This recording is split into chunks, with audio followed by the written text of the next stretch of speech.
तो हमारे पास जो डी ब्लॉक के जो एलिमेंट होते हैं उनमें जो ऑक्सीडेशन जो नंबर है यानी ऑक्सीकरण जो संख्या होती है ना, ऑक्सीकरण जो संख्या होती है वो होती है +2। कितनी होती है?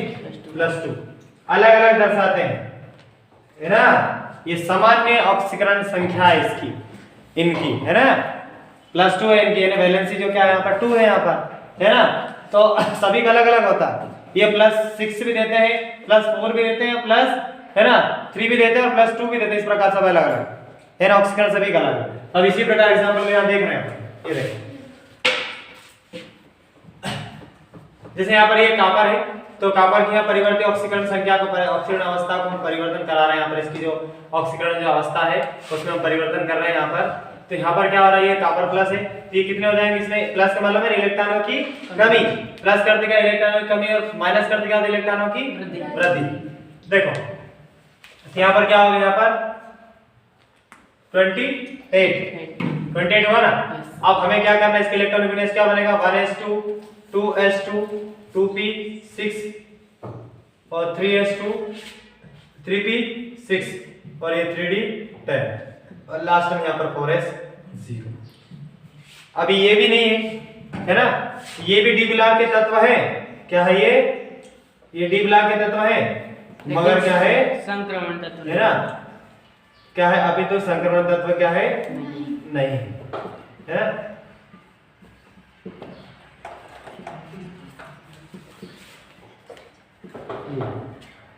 है ना। अब उसी प्रकार और भी देखें और आगे, जैसे कॉपर, और भी हम क्या करेंगे इसमें, और भी आगे इसी प्रकार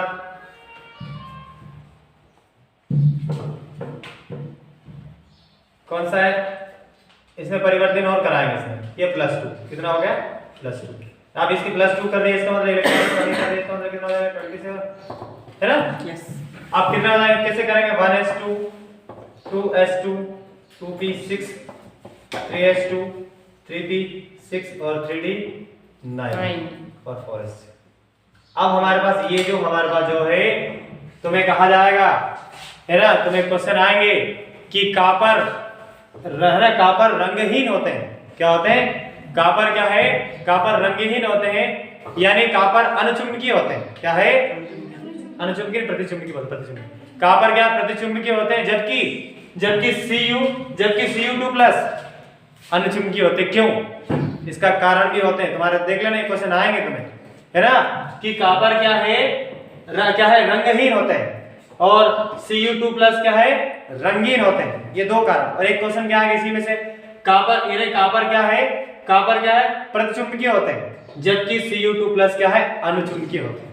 अनुचुंबकीय मतलब यस, प्रतिचुंबकीय मतलब चिपकते नहीं, किसी अट्रैक्ट नहीं होते किसी के साथ। अनुचुंबकीय मतलब अट्रैक्ट हो जाता है अनुकूल उसी दिशा में। ये क्वेश्चन यहाँ पर ही बनते हैं, तो इसका कारण देखो है ना। तो हम प्रथम संक्रमण तत्व को देख रहे हैं। अभी हमें तो बहुत कुछ पढ़ना भी तो है ना। देखो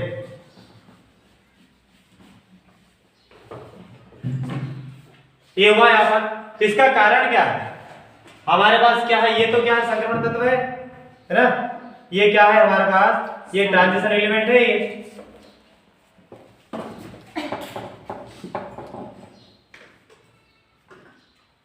है ना, ये ट्रांजिशन एलिमेंट है। अब इसका कारण क्या है, इसका कारण ये है कि हमारे पास जो 3D है ना, और 4s क्या है, 3D और 4s के जो मध्य है हमारे पास, जो इनके मध्य में है ना, 3D और 4s जो ऑर्बिटल है, इनके मध्य में क्या पाई जाती है, इनके मध्य में जो ऊर्जाओं का जो अंतर क्या होता है, बहुत कम होते हैं।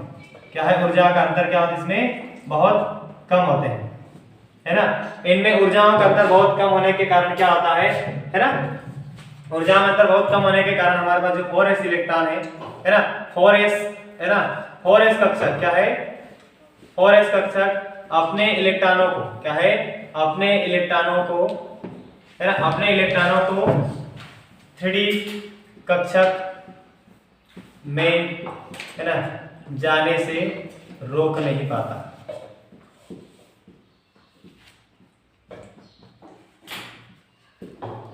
हर समय क्या कारण इसका, कि हमारे पास जो ये 3D और 4s के मध्य क्या होता है, ऊर्जाओं का अंतर क्या होता है, बहुत कम होता है। ऊर्जाओं का अंतर क्या होता है, बहुत कम होता है ना। और यहाँ ऊर्जाओं का अंतर बहुत कम होने के कारण क्या होता है कि 4s कक्षक क्या अपने इलेक्ट्रॉन को क्या है 4s कक्षक अपने इलेक्ट्रॉनों को क्या है 3d कक्षक में जाने से रोक नहीं पाता। कितनी बात। अब देखो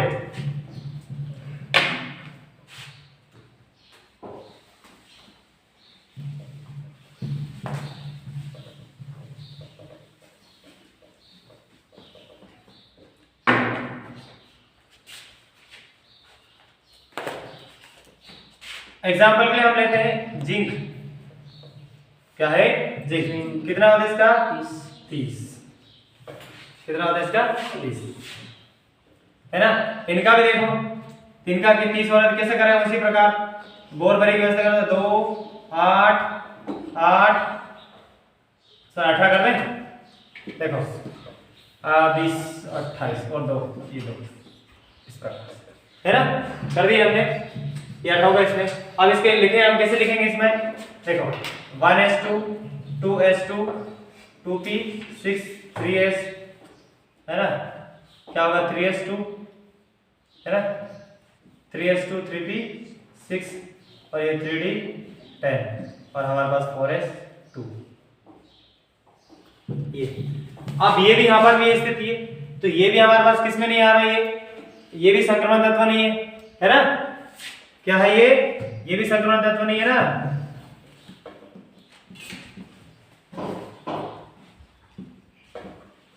है ना नॉट ट्रांजिशन एलिमेंट यानी संक्रमण तत्व नहीं है। देखो और उसी प्रकार यदि हम इसकी परिवर्तित अगर इसको कराए ना परिवर्तित ऑक्सीकरण अवस्था दर्शा दें इसी प्रकार इसको परिवर्तन कराएं इनकी मतलब ऑक्सीकरण नंबरों में तो ये भी कहीं ना कहीं हो सकता है ना। हमारे अपवाद के कारण बिल्कुल फिक्स है ना एक्सेप्शन है ये। और भी देखो यहाँ पर और कौन से हैं देखो हमारे पास लास्ट में आएगा जैसे यानी हमारे पास क्या ये सेकंड द्वितीय संक्रमण तत्वों में अब इसका देख रहे हैं ओनली अभी तो प्रथम संक्रमण तत्व में सेकंड में तो ये इस प्रकार। तो इसका मतलब क्या हुआ जैसे हमारे पास ये 3d10 है और एक 4s2 है ना। और एक क्रोमियम का देख लेते हैं किसका क्रोमियम।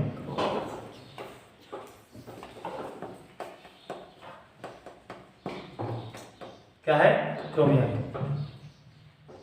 कितना होता है क्रोमियम का 24। क्या करें उसी प्रकार 2 8 और क्या होगा 18 कर दें ज्यादा आ रहा है तो 2 8 और यहाँ पर कितना आ जाएगा 16 2 18 5 सही है ना 16 और 18 और 5 23 हो गया अच्छी आ जाएगा इस प्रकार है ना। तो यहाँ पर क्या होगा यहाँ पर 1s2 2s2 2p6 है ना और यहाँ पर क्या 3s2 3p6 है ना और फिर आ जाएगा 3d0 है ना 3d0 और यहाँ पर 4s। मगर यहाँ पर देखो अपने इलेक्ट्रॉन यहाँ पर 6 है ना ये क्या होगा गलत होगा। यहाँ पर इलेक्ट्रॉन यहाँ पर कितने होंगे 5 और यहाँ पर कितने होंगे 1 इस प्रकार ये। तो ये है यहाँ पर। तो यहाँ पर भी देखो ये भी क्या है हमारे पास ये भी जो है ये तत्व हमारे पास क्या है ये ट्रांजिशन एलिमेंट नहीं है यानी संक्रमण तत्व ये भी नहीं है। डी मिला के तत्व है हमारे संक्रमण तत्व नहीं। अब क्यों नहीं है ना हमारे पास ये दिया है कॉपर है कॉपर 3d है और यहाँ 4s2 देखो। अब हमारे देखो यहाँ पर इनके इलेक्ट्रॉन विन्यास कैसे लिखते हैं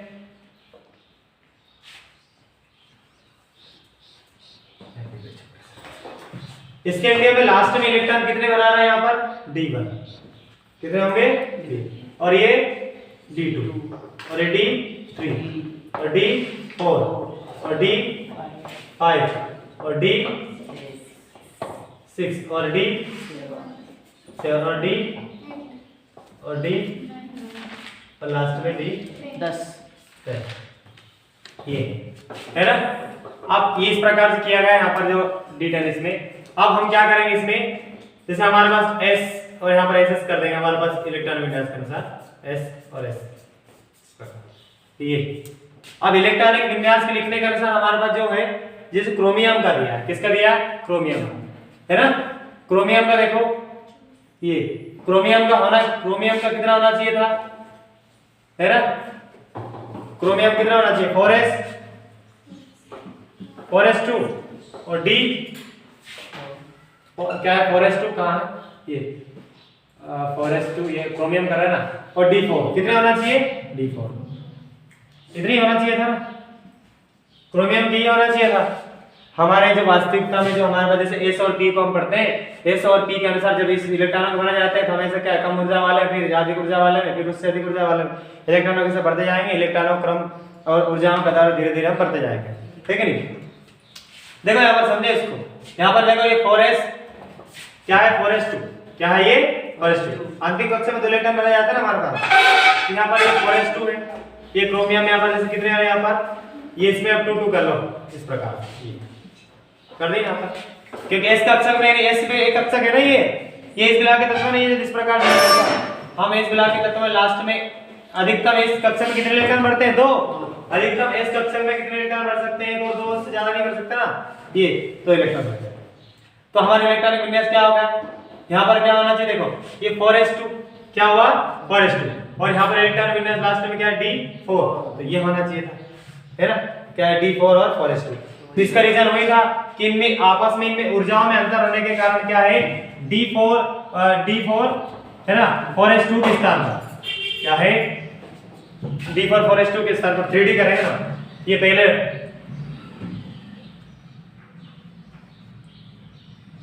क्या कर लेंगे इसमें 3D इस प्रकार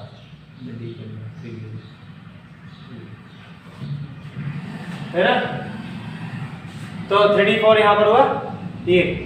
अब यहाँ पर देखो इस प्रकार हमने ये जो हमारे पास दिया गया है ना, या तो ओनली D कर दो उसको देखो तो D4 यहाँ पर 4s2 दिया ये दिया। अब यहाँ पर हमारे रूल्स के अनुसार जो पेरियोडिक टेबल के अनुसार हमारे पास जो इलेक्ट्रॉनों का जो भरने का इलेक्ट्रॉनों के जो भरने का क्रम है जिन्होंने अभाव ने दिया आपको सभी मालूम है इलेक्ट्रॉनों के भरने को समझा, तो इसी प्रकार इलेक्ट्रॉनों को भरते हैं वो, तब इस क्रम के अनुसार यहाँ पर क्या हो गया इसमें हमारे पास हो क्या गया देखो क्या हुआ यहाँ पर ये 3D 5 और 4s1 हुआ होना, मतलब D4 4s2 के स्थान पर हमारे पास 3D है ना 5 4s1 है।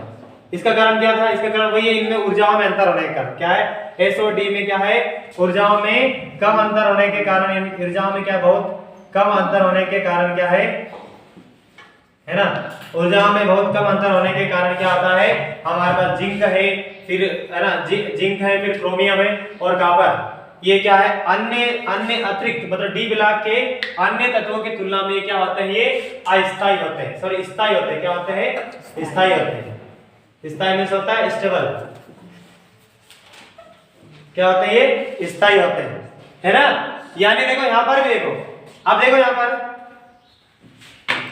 तो यहां पर एक रूल्स के अनुसार हमारे पास ये होना चाहिए था ना, रूल्स के अनुसार D4 और 4s2 होना चाहिए था, मगर यहां पर ये 3D 5 और 4s1 हुआ है ना। तो यहां पर क्या हुआ कि हमारे पास ऊर्जाओं में अंतर कम होने के कारण इस प्रकार से इलेक्ट्रॉन प्रवेश कर गए।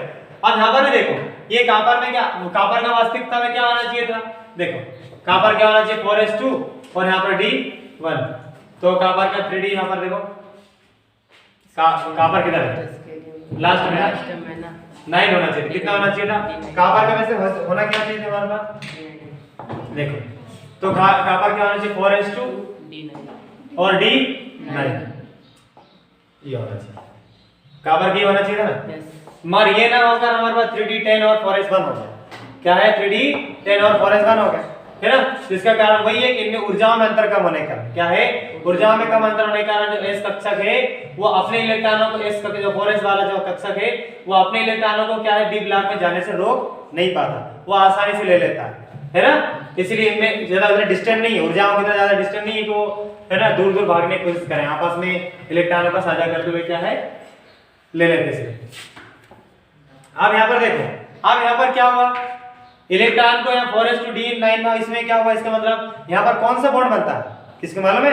अब इलेक्ट्रॉनों का आपस में क्या है इलेक्ट्रॉनों को यहाँ पर साझा किया जा रहा है ना, इलेक्ट्रॉनों को क्या किया जा रहा है साझा करेंगे। देखो आगे जाके आगे देखो तुम ये D9 10 होने के बाद क्या है S कक्षा में प्रवेश हो जाएगा, जैसे यहाँ पर ये 3D 4s2 है ना, आगे जाकर और भी देखें उसमें अदर जो एलिमेंट दिए गए अदर तत्व दिए गए उनमें और भी देखो ये जो ये 4s2 कंप्लीट हो जाएगा, ये 3D जैसे यहाँ पर क्या है 11 ना होकर यहाँ पर एक इलेक्ट्रॉन इसमें चले जाएगा तो यहाँ पर इलेक्ट्रॉनों को क्या हो रहा है, साझा, मतलब बॉन्ड कौन सा बनेगा, कोवेलेंट बॉन्ड। कौन सा बॉन्ड बनेगा, वो इनके बीच में सहसंयोजी बंध है ना, इलेक्ट्रॉनों को साझा हो रहा है ना।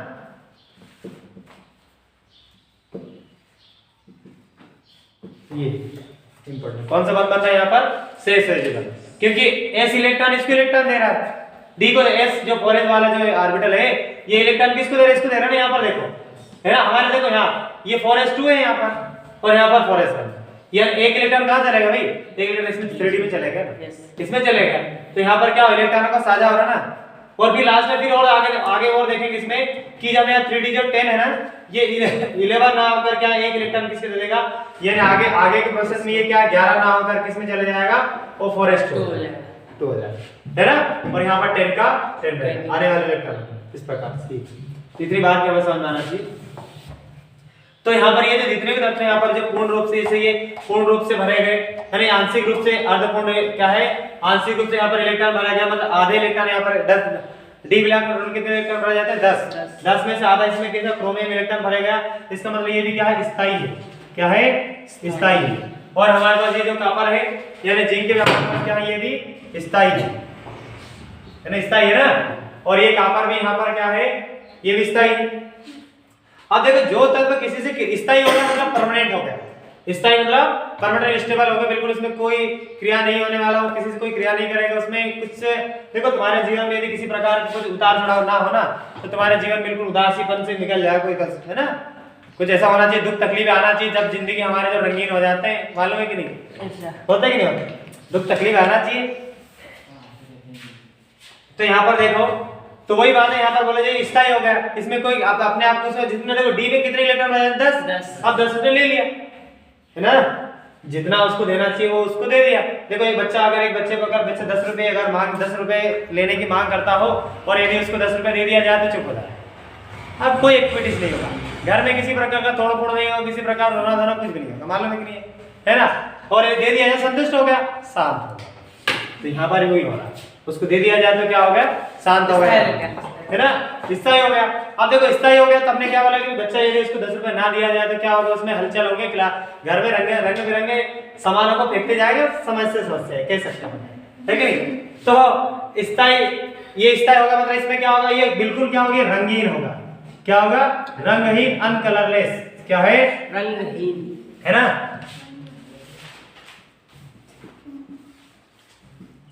है ना, ये देखो रंगीन हो जाएगा, नहीं कोई क्रिया नहीं है, मतलब इसमें जीवन में कोई रंगीन है ना, कोई कलर का रोल ही नहीं है, इसको शांत है वो है ना। तो ये क्या हो गया, रंगीन। अब देखो ये अब मैं ये देखो इसकी बात है, यहाँ देखो वही बात है यहाँ पर भी, ये देखो ये अब यहाँ पर देखो ये C2 यहाँ पर क्या, ये स्थायी होने के कारण ये क्या होते हैं, रंगहीन। क्यों, क्योंकि इसमें युग्मित इलेक्ट्रॉन है। क्यों ये रंगहीन क्यों है, मतलब इसमें कलर क्यों नहीं है, मतलब इसके कारण क्या है कि इसमें क्या है, युग्मित इलेक्ट्रॉन है। कैसे इलेक्ट्रॉन है, युग्मित। कैसे इलेक्ट्रॉन है, युग्मित मतलब जोड़े में, और युग्मित इलेक्ट्रॉन है तो इसका कारण फिर उसके बाद, और युग्मित इलेक्ट्रॉन है तो ये कैसे होंगे, ये किसी चुंबक के साथ थोड़ी चिपकेगा, किसी दूसरे तत्व के साथ क्रिया नहीं करेगा, और दूसरे तत्व के साथ क्रिया नहीं करेगा, इसका मतलब क्या होगा, ये कैसे होंगे, ये प्रतिचुंबकीय होंगे। कैसे होंगे, ये प्रतिचुंबकीय। कैसे होंगे, प्रतिचुंबकीय। क्वेश्चन आते हैं है ना, कॉपर क्या है ना, क्या कारण है कि कॉपर क्या है, प्रतिचुंबकीय होते हैं, जबकि Cu2+ क्या है, हमारा जो C2+ क्या होते हैं, अनुचुंबकीय होते हैं। अब उसी प्रकार जैसे यहाँ पर दिया है Cu2+ यहाँ पर दिया है, तो यहाँ पर क्या हो गया, देखो यहाँ पर एक इलेक्ट्रॉन की कमी है ना, बच्चे को यहाँ पर 9 रुपए दिया गया है, सिक्के में उसको नोट दिया जाए तो खुश हो जाएगा, है कि नहीं।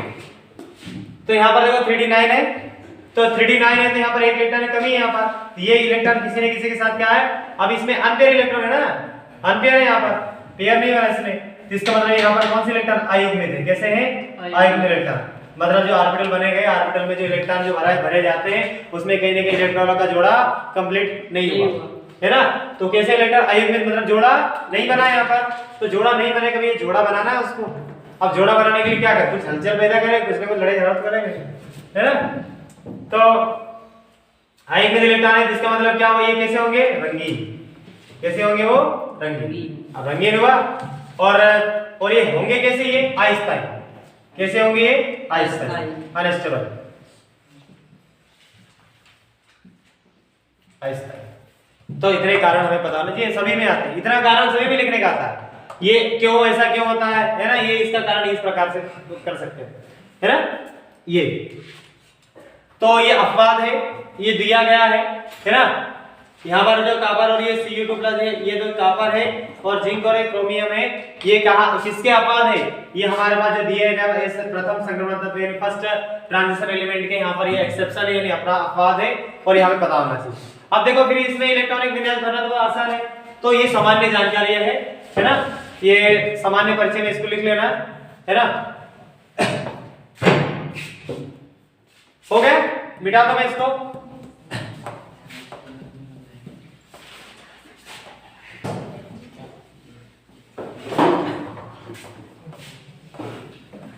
बातें समझ आ रहा कि नहीं आ रहा, क्यों?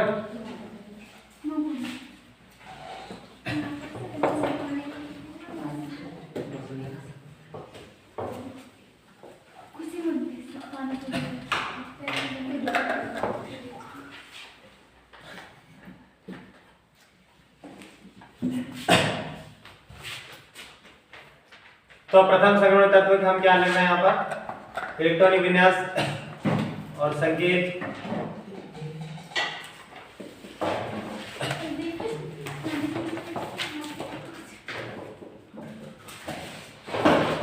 इलेक्ट्रॉनिक विन्यास, तत्व संकेत और इलेक्ट्रॉनिक विन्यास।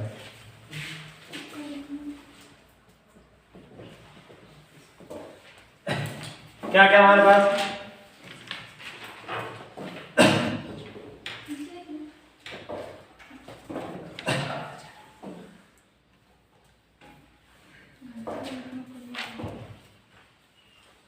स्कैंडियम है ना।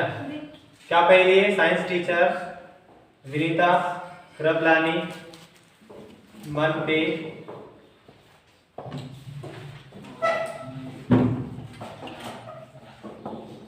है ना, मन पे को नी क्यों दिखाई दे रहा, दिखाई दे रही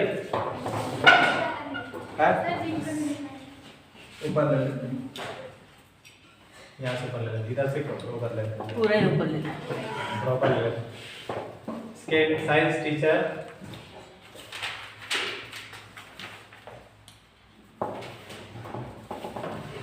कुछ प्रकार के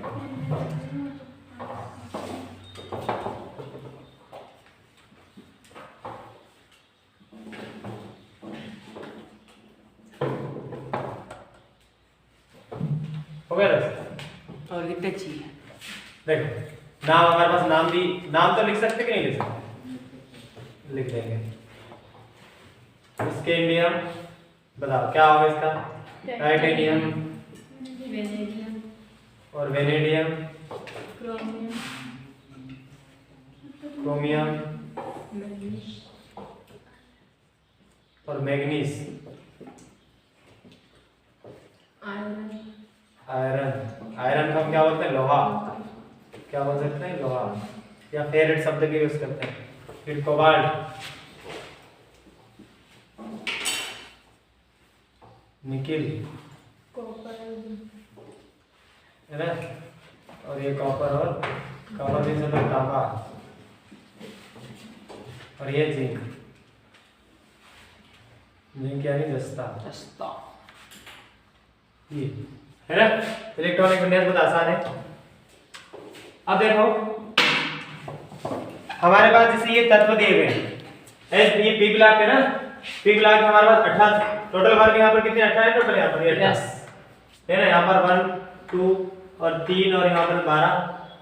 ये पूछे जाते हैं कि डी ब्लॉक के अंतर्गत जो डी ब्लॉक के तत्व है वो कितने कौन से वर्ग से कौन से वर्ग तक ये उसको रखा गया, तो तीसरे वर्ग से 12वें वर्ग तक है ना।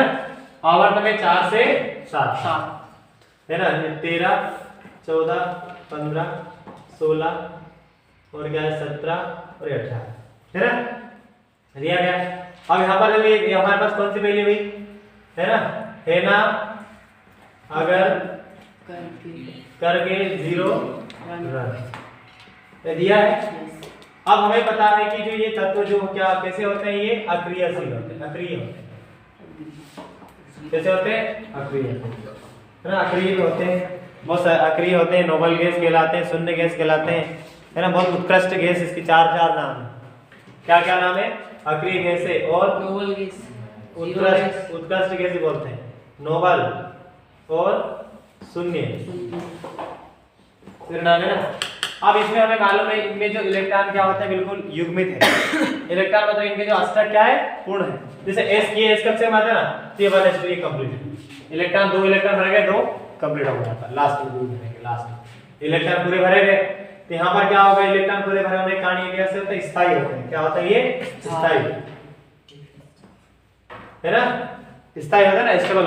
अब स्थायी होने के कारण यहाँ पर देखो हम जीनोम में इसमें क्या है, हम जो लेते हैं, है ना, हम जैसे हमारे पास जैसे AR को लेते हैं, किसको लेते हैं यहाँ पर, ये सब स्थायी है, किसी को भी ले सकते हैं। आर्गन, यानी डी ब्लॉक के तत्वों को इलेक्ट्रॉनिक विन्यास लिखने से पहले हम AR को इसलिए लिखते हैं क्योंकि वो स्थायी है।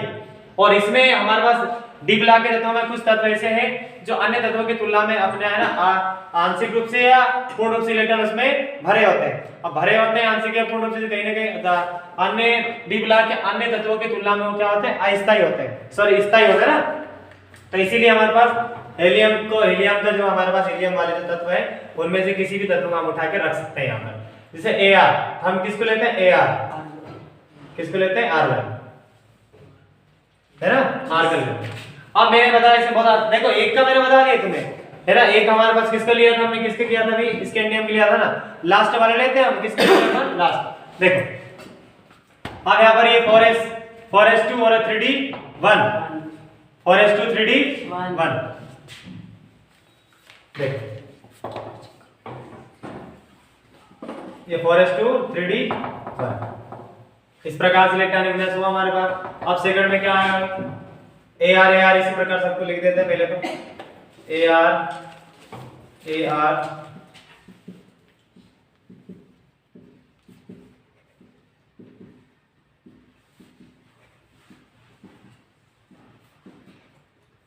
इस प्रकार से ना, ये लिया। अब यहाँ पर देखो, तो यहाँ पर इसके अनुसार देखो 3D, अब क्या होगा 3D, बताओ क्या होगा, बताओ क्या होगा 3D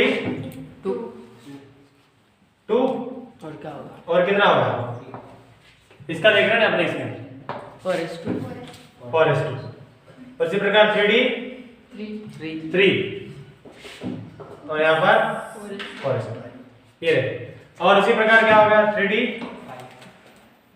है ना, 3D 4, नियम के अनुसार इस प्रकार होना चाहिए ना, हमारे इस प्रकार ना होकर क्या करेगा वो, है ना, इस पर यहाँ पर इसके स्थान पर होगा क्या हमारे पास, इसमें यहाँ पर होगा 3D 5 और ये 4s1, ये होगा ना, ये इसमें क्रोमियम आ गया ना 5, इस प्रकार एक इलेक्ट्रॉन, यानी s में क्या है, s में इग्नोरन ऊर्जा में अंतर कम होने का कारण s क्या है, इस जो हमारा 2 इलेक्ट्रॉन है यहाँ पर, इस इलेक्ट्रॉन ये एक इलेक्ट्रॉन कहाँ चला जाएगा 3D 3 में, तो ये अपने आप को का ऊर्जा में कम अंतर होने का रोक नहीं पाता ये। तो यहाँ पर क्या होगा, यहाँ पर 3D, तो हमारे पास नेक्स्ट में क्या होगा 3D, बताओ कितना, 3D 6 और ये क्या है 4s2, देखो ज्यादा हो रहा है यहाँ पर 5 हो गया ना, हमें उनके अनुसार देखो, उनके अनुसार तो हमारे पास क्या होना चाहिए था, इसके अनुसार देखो, इसके अनुसार हमारे पास क्या है 3D कितना होना चाहिए, जैसे यहाँ पर 4 है, यहाँ पर 5 यहाँ होना चाहिए था, 5 है और हमारे पास इलेक्ट्रॉन यहाँ 2 होना चाहिए था, मगर फिर भी इसके स्थान पर ये ना होकर क्या हो जाएगा भाई, यहाँ पर, है ना, यहाँ पर क्या होगा 3D क्या 5 और यहाँ पर कितना होगा, वही तो आएगा सर, किसका देखा अपन, मैग्नीज का, किधर है मैग्नीज, ये 5 है ना, वही का वही आ रहा है, तो देखिए ये। अब यहाँ पर क्या होगा, यहाँ पर ये 3D 5 और 4s2, इस प्रकार एक इलेक्ट्रॉन देखो, इस कक्ष में एक इलेक्ट्रॉन कभी था ना, तो एक इलेक्ट्रॉन इधर दे दिया, इसका मतलब देखो आपस में इलेक्ट्रॉनों को क्या कर रहे हैं, साझा कर रहे हैं। जैसे यहाँ पहले वाला ये 4s इलेक्ट्रॉन है, इसने एक इलेक्ट्रॉन को D में दे दिया, है ना। अब यहाँ दूसरे देखो, अब इसने 3D 5 यानी कंप्लीट कर लिया अपने आप को, है ना, जैसे कंप्लीट कर लिया, देख इलेक्ट्रॉन कहां पर चल जाएगा, जैसे एग्जांपल के लिए मान ले तुमको है ना 50 रुपए दिया जाए, कितना दिया जाए 50 रुपए। 1 रुपए की वैल्यू तुम्हारे ज्यादा होगा, 1 रुपए की वैल्यू तुम्हारे लिए बहुत ज्यादा होगा ना। क्यों ज्यादा होगा? क्योंकि 1 रुपए अगर हमें मिल जाए तो 50 पूरे हो जाएंगे। यस 51 रुपए हो तो 1 रुपए की चॉकलेट खा लेंगे। अरे कोई वैल्यू नहीं, ले जा मेरे पास बहुत पैसे है कि नहीं, है ना। तो उसी प्रकार वही है। तो ये 3d5 यहाँ पर क्या अपने आप यहाँ पर कंप्लीट कर लिया ना, यहाँ पर 3d5 एक्स्ट्रा इलेक्ट्रॉन आप इसमें प्रवेश कर रहे हो तो एक इलेक्ट्रॉन कहाँ पर देगा, s पर देगा। इसका मतलब इलेक्ट्रॉनों को यहाँ पर साझा करें हमने में, इनके बीच में क्या बनेगा, कौन सा बॉन्ड बनेगा भाई, सहसंयोजी बॉन्ड, कोवलेंट बॉन्ड, है ना। ये भी आ गया इस प्रकार। अब ये हुआ, अब इलेक्ट्रॉन अब किसे प्रवेश करेगा, 3d6 और 4s2। इलेक्ट्रॉन ऑलरेडी कंप्लीट हो गया ना, इसके बाद क्या देने की जगह नहीं, है ना। देखो अब यहाँ पर क्या होगा, 3d7 और 4s2। बिल्कुल देखा, इजी वे में बता रहा, बहुत अच्छी तरीके से समझ में आ जाना चाहिए, है ना। और यहाँ पर क्या होगा, 3d बता क्या होना चाहिए, 8 और यहाँ पर 4s2। अभी तो नहीं आ रहा ना, अब आएगा ना सर। अब यहाँ पर क्या होगा, ये 3d है ना, कितने हो गए यहाँ पर 10 हो जाएगा। यस और एक इलेक्ट्रॉन यहाँ पर एक 1 होगा, ये आ रहा समझ में। यस यहाँ देखो एक इलेक्ट्रॉन यहाँ से ले लिया, एक इलेक्ट्रॉन यहाँ से 9 हो गए, और एक आने वाला इलेक्ट्रॉन ना, इस प्रकार से 3d7। और यहाँ पर लास्ट में फिर क्या होगा, 3d यहाँ पर क्या होगा, 3d10 और यहाँ पर ये s में 2 इलेक्ट्रॉन थे, ये कम इस प्रकार।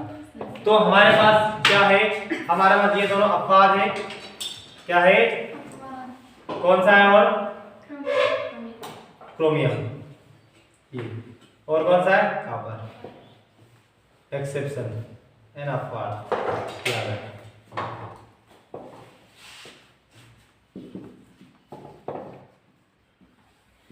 इस प्रकार ये समझ में आ गया।